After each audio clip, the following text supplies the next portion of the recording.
extension တိုးမယ်ဆိုရင်ကျွန်တော်အရင်ဦးဆုံးအနေနဲ့ immigration website ကိုဝင်ရပါမယ်ဒီ immigration.go.th ဆိုတဲ့ website ကိုဝင်ပြီးသွားရင်သူ့ထဲမှာ extension တင်ဖို့နေရာလေးပါတယ်အဲ့နေရာလေး click လုပ်ရမယ်ဒီ link နဲ့ဝင်လာရင်ဒီ account ဖွင့်ဖို့အတွက် sign in လုပ်ရတဲ့နေရာလေးပေါ်လာပါမယ်ဒီနေရာမှာကိုသုံးမဲ့ Gmail ကိုထည့်ရမယ်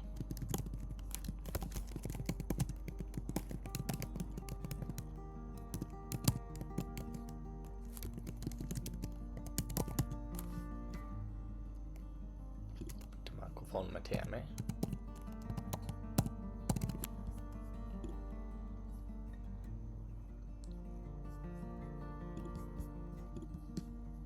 ကြာလာတဲ့ OTP လေးကိုခုနနေရာမှာပြန်ထည့်မယ်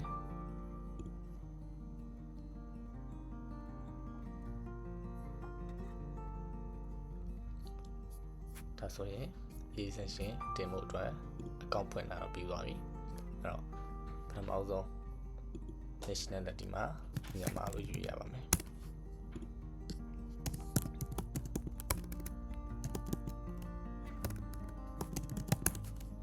country of residence မှာလည်းကိုနေတဲ့နိုင်ငံကိုထည့်ရမယ်မြန်မာလိုပဲထည့်ရပါမယ် current visa category ပေါ့နော်သူကကြတော့တဏ္ဍာတိုးမဲ့မိတ်ဆွေက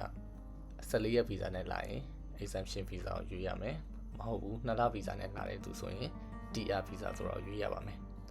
ကျွန်တော်လောလောဆယ်တော့14ရက် visa နဲ့ဆန်းပြပါမယ်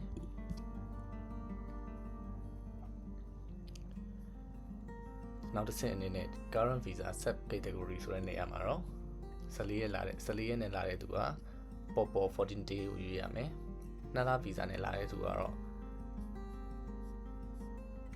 သူတို့ TR ဆိုပြီးပေါ်တယ်ဥပမာပေါ့နော် TR ဆိုတော့ရွေးလိုက်ရင် sub category မှာလည်း tourist visa TR လို့ပဲပေါ်တယ်ကျွန်တော်တို့ exemption visa ကိုရွေးလိုက်တယ်ဆိုရင်တော့သူကပေါ်14 day ဆိုတာလေးကိုရွေးပေးရပါမယ်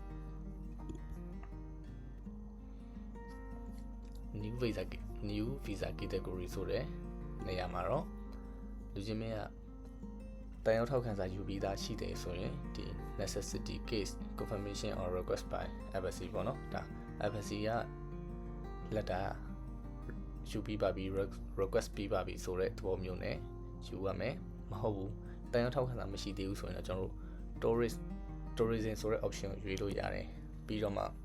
တန်ရောက်ထောက်ခံစာကို attach ပြန်တွဲတဲ့ပုံစံမျိုးပေါ့နော်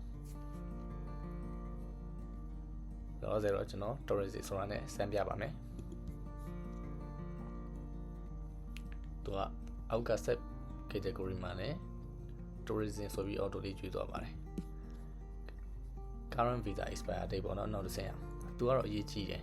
အဲ့နေရာမှာကို visa တက်တန်းကုန်မဲ့ရက်ကိုရွေးရမယ်တကယ်လို့အမှမှားထည့်မိရင်တော့ကျွန်တော်တို့ immigration ဘက်ကနေကိုတင်ထားတဲ့ appointment ကို cancel လုပ်တာမျိုးတွေရှိတတ်ပါတယ်ဒီနေရာလေးတော့တတိထားရမယ်ပေါ့နော်လက်ရှိ visa တက်တန်းကုန်မဲ့ရက်ကိုထည့်ပေးရပါမယ်ကျွန်တော်31ရက်နေ့ဆိုပြီးစမ်းပေးပါမယ် service type ပေါ့နော် service type ကတော့3မျိုးရှိတယ် express regular super urgent ပေါ့နော်တခါတလေ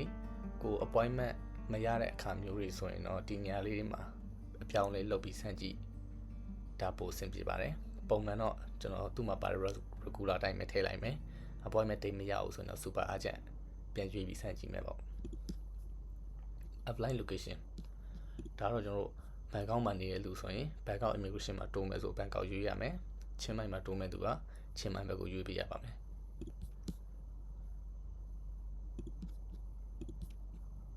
ပြီးရင်ကျွန်တော်တို့ save and continue ပေါ့နော်နောက် step တစ်ခုသွားလိုက်မယ်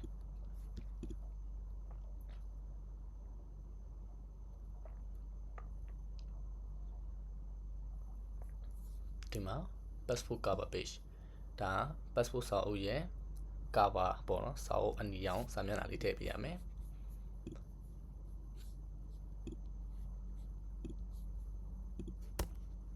ဒါကျွန်တော်ရှိပြီးသားပုံတစ်ပုံပဲထည့်လိုက်ပါတယ်ဒါ bio page ဒီမှာတော့ passport စာအုပ်ရဲ့ bio page စာမျက်နှာကိုပုံလေးရိုက်ပြီးထည့်ရမယ်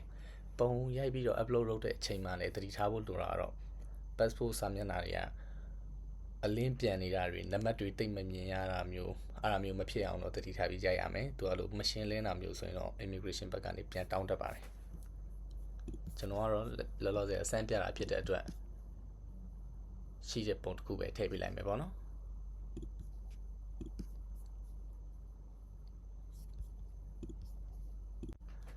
ခုနကကျွန်တော်ပုံထည့်တဲ့နေရာမှာ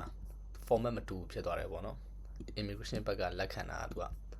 ဒီ JPG ဆိုတဲ့ JPEG file ကိုပဲလက်ခံတယ်ခုနကကျွန်တော် PNG file ဖြစ်တော့ file လေးပြန်ပြောင်းလိုက်ရတယ်ဗီဒီယိုခဏရက်ပြီးတော့ပြန်လုပ်လိုက်ရတယ်ဟုတ်ပြီသူကတတိထားဖို့လိုတာတော့ပုံရိုက်တဲ့အချိန် format မတူဆိုရင်တော့အဲ့ဒါလေးပြန်ချိန်ရမယ်ပေါ့နော်ဟုတ်အဲ့တော့ဒါမှဒါကိုကျွန်တော် password ပိုင်းကို page လို့ပဲပေါ်ထားလိုက်မယ်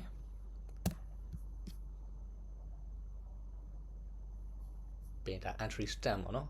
entry stamp ကြတော့ထိုင်းကိုဝင်လာတဲ့ visa စာမျက်နှာပေါ့ဥပမာမိတ်ဆွေအနေနဲ့မြန်မာလာတယ်ဆိုရင်လည်းမြန်မာထွက်တုံးပါမယ်ထိုင်းအဝင်တုံးပါမယ်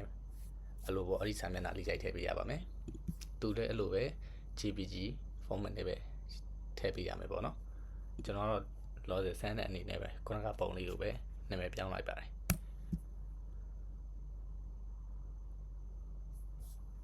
photograph ပေါ့နော် photograph ကတော့နောက်ခံဖြူနဲ့ပုံဖြစ်ရမယ် license တက်ပုံပေါ့နော်သူဒီမှာသူ့ရဲ့ ritual တွေ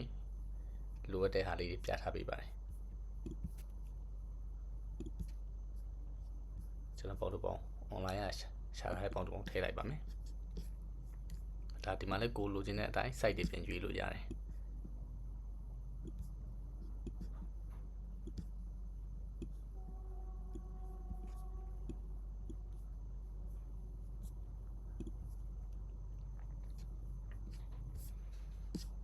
additional document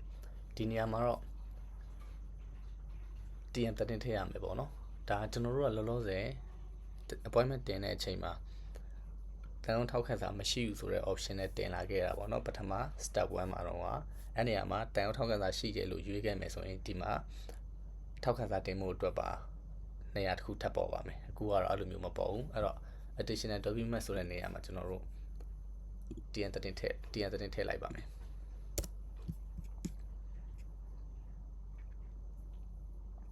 ပြီးရင်နောက် step ကိုသွားမယ်ဒါတော့ပုံမှန်ဆိုရင်တော့ password bio page ဖြစ်နေရမှာပေါ့နော်ဒါကျွန်တော်ပုံကစမ်းတဲ့အနေနဲ့ထည့်ထားတော့ခုလိုမျိုးလေးပေါ်နေတော့တစ်ချက်သိခံပြီပါဟုတ်ပြီဒီမှာကျွန်တော်နာမည်ကိုရွေးလိုက်မယ်ကိုနာမည်ချက်လက်လေးထည့်မယ်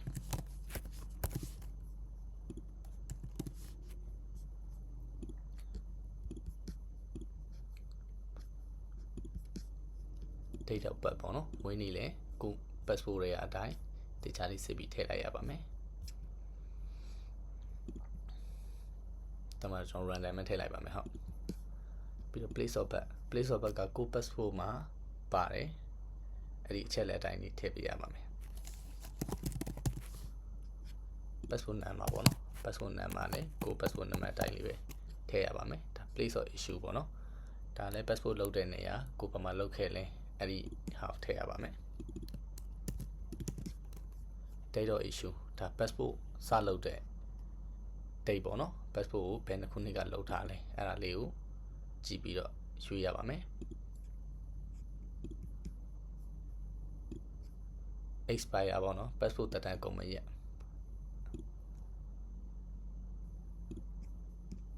ပြီး passport တိုင်းကိုယ့်ရဲ့ passport ကပုံမှန်အတိုင်းဆိုတော့ ordinary ကိုပဲရွေးရမယ်မဟုတ်ဘူးတခြား diplomatic passport သို့မဟုတ် official passport ဆိုရင်တော့အခြား option တွေရွေးရပါမယ်အလုပ်ကိုင်းကတော့ကိုယ်အဆင်ပြေရရွေးပြီးထည့်ပေါ့နော်အားသားလို့ထည့်လိုက်လေရပါတယ်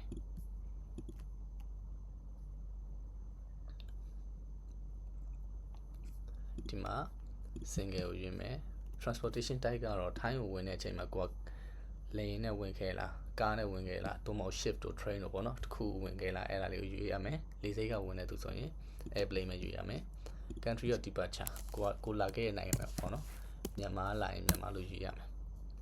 နောက်ပြီး port of arrival ကကြတော့ဒါကိုဝင်ခဲ့တဲ့ immigration လေဆိပ်ပေါ့နော်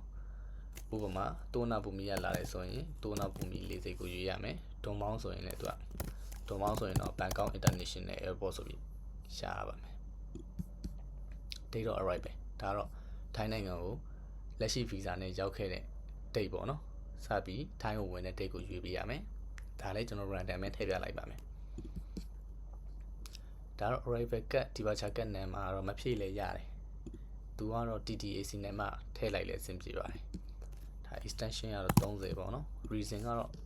အဆင်ပြေတာထည့်လို့ရတယ်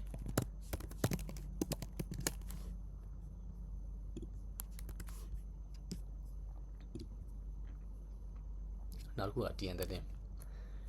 မှာပါတဲ့ address အတိုင်းကိုပေါ့နော်ကိုယ့်ရဲ့ accommodation detail လေးထည့်ရမယ်ဒါလည်းကိုယ့် TN သတင်းအတိုင်းအတိအကျလေးထည့်ပေးပါကျွန်တော်ကတော့ run တစ်ခုထည့်လိုက်မယ်ပေါ့နော်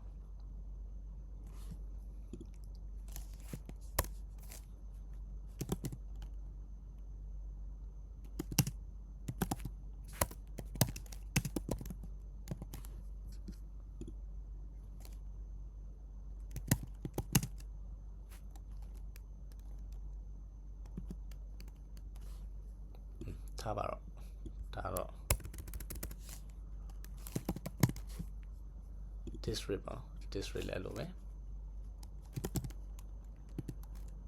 ကိုတီးရဲ့တင်နဲ့ပါတဲ့အတိုင်းကြည့်ရပါမယ်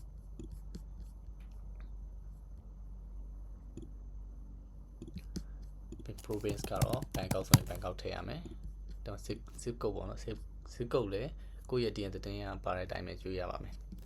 ဒါကျွန်တော် Bangkok zip code ကတော့ကျွန်တော်ကျန်းထည့်လိုက်မယ်ပေါ့နော် sorry ကြည့်လိုက်ပါမယ်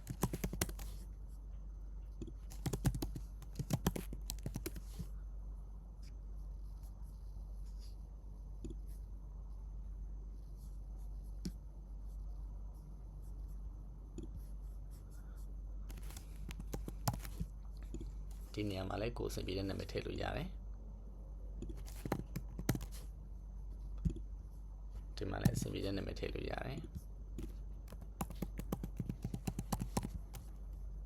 ပြီးရင်နောက် step ကို save and continue ဆိုတော့မယ်ဒါ step 6ပေါ့နော်ဒီမှာ appointment ပေါ်မပေါ်ကိုကျွန်တော်ကြည့်ရမယ်ဒါဆိုရင်ကျွန်တော် appointment ကတော့တစ်ရက်ပဲကျန်တော့တယ်31ရက်နေ့ပေါ့နော်ကိုရွေးလိုက်မယ်ကိုတက်တန်းတိုးခြင်းတဲ့အချိန်ကိုရွေးမယ်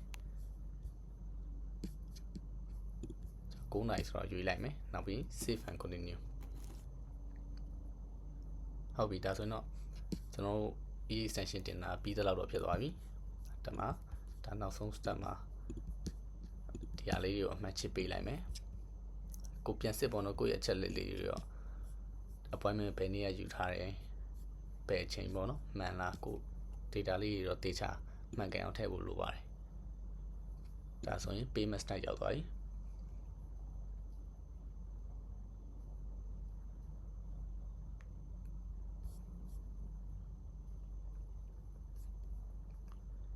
ဒီနေရာမှာတော့ကိုယ့်ရဲ့ visa cap ပေါ့နော်ကိုအဆင်ပြေတာရွေးလို့ရတယ် visa cap ဖြစ်ဖြစ် master cap ဖြစ်ဖြစ်သို့မဟုတ်အခြားသူလက်ခံတဲ့ union pay ရှိမယ် GCB ရှိမယ်ဒီအောက်ဖက်မှာလည်းAlipay WeChat Pay တို့လက်ခံပါတယ်အဲ့တော့ကိုမှာ visa cap ရှိတယ်ဆိုရင်အဲ့ visa cap နံပါတ်ထည့်မယ်ဥပမာထည့်ပြီးတော့ဒါကိုရဲ့